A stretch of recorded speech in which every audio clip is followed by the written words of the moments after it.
Rowdy star Vijay దేవరకొండతో Ravikiran Kola చేస్తున్న movie rowdy Janardhana. కత్తినేనే నెత్తురు నాదే, యుద్ధం నాతోనే అనే క్యాప్షన్ ఈ సినిమాపై అంచనాల్ని పెంచేలా చేసింది. ఈ మూవీని దిల్ రాజు నిర్మిస్తున్నారు. పాన్ ఇండియా లెవెల్లో రిలీజ్ చేసేందుకు సిద్ధమయ్యారు. ఇక ఈ సినిమాపై డైరెక్టర్ చెప్పిన మాటలు ఇప్పుడు సోషల్ మీడియాలో హాట్ టాపిక్ గా మారాయి. ఈ మాటలే విజయ్ దేవరకొండ ఫ్యాన్స్ లో ఆశలు పెంచాయి.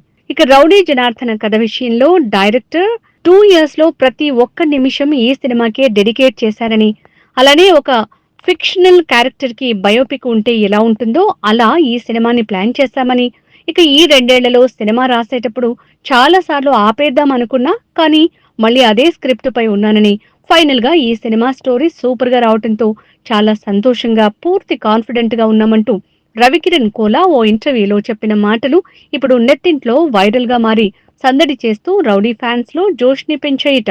ఇక ఈ సినిమాను మే నెలలో సెట్స్ పైకి తీసుకువెళ్లేలా దిల్ రాజు ప్లాన్ చేశాడట. అలానే ఈ cinema cast and crew details reveal చేయబోతోందట ఫిల్మ్ టీమ్. ఇక విజయ్ ప్రెజెంట్ కింగ్డమ్ షూటింగ్ లో బిజీగా ఉన్నాడని, ఆ షూట్ మరో 45 రోజుల్లో కంప్లీట్ చేసి ఆ వెంటనే రౌడీ జనార్దనతో బిజీ కాబోతున్నాడట రౌడీ స్టార్. మా వీడియో గనుక మీకు నచ్చినట్లయితే సబ్స్క్రైబ్ చేసి, లైక్ చేసి, షేర్ చేయండి. Thank you.